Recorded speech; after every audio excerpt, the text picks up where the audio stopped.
Ups and Downs of Success, Part 2. The lesson text is coming out of Proverbs chapter 2, verses 6 through 8, and Luke chapter 6, verses 36 through 39.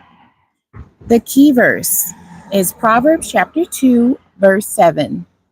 I will read the King James Version first and then the New International Version.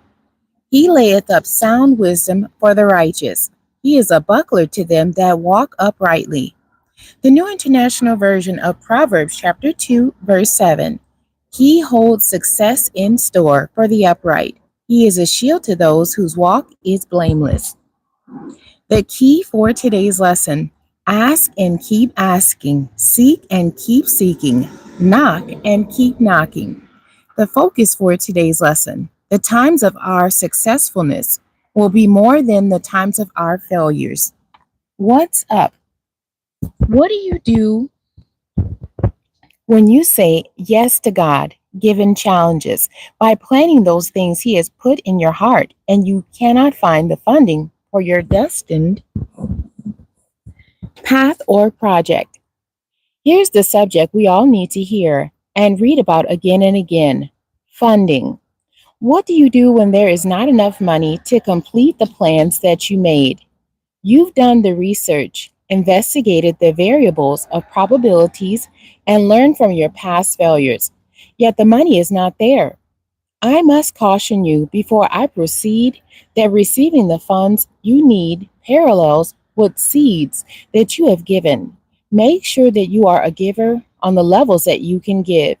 Then you can undoubtedly expect God to provide the funding needed for your destined path and projects. The principles of giving were discussed in lessons 2, 3, and 4 of this quarter, titled Seed Time and Harvest, Part 1, 2, and 3. Let's learn. Our memory verse, once again this week, reminds us that when we do our best and live righteously, God will help us to achieve success. He will also protect us no matter what we have to go through and the failures we experience. Eventually, success will be our portion. Here is a basic plan that answers the question: what do you do when there is not enough money for your destined path or project? First, go as far as you can go with the funding that you do have.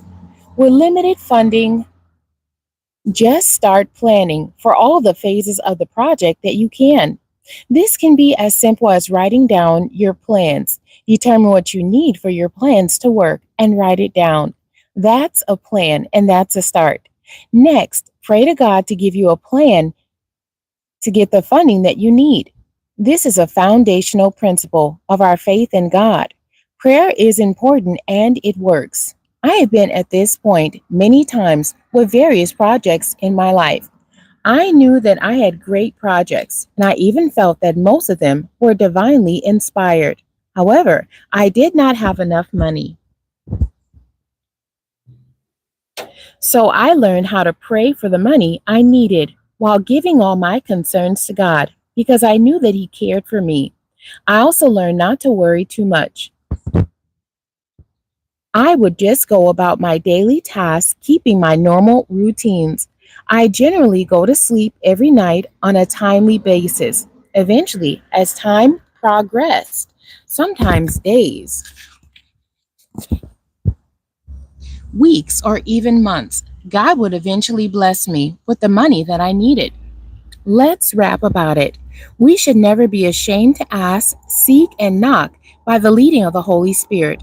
Sometimes, as I would pray, God would give me an idea, dream, or plan that I would initiate, and the results would yield the money I needed. Occasionally, He would even send people my way who would give me the exact amount of money required. I know that prayer can change the circumstances of your life. James chapter 5, verse 16 says that the effectual, fervent, sincere prayer of a righteous person brings great results. Here's the next strategy on this topic: postpone your plans until the funding is provided. What if you have gone as far as you can go with the funding that you have, prayed earnestly, and yet you still don't have the funding that you need? I advise you, team listeners and readers, to postpone your plans until you get the funding that you need. The questions for today's lesson. Number one, have you ever had any projects or things you wanted to do that God blessed you with the funding immediately? Discuss this with your class. Number two, have you ever had any projects or things you wanted to do that you had to wait for a certain length of time for God to bless you with the funding? Discuss this in your class. God bless you and thank you for joining me today.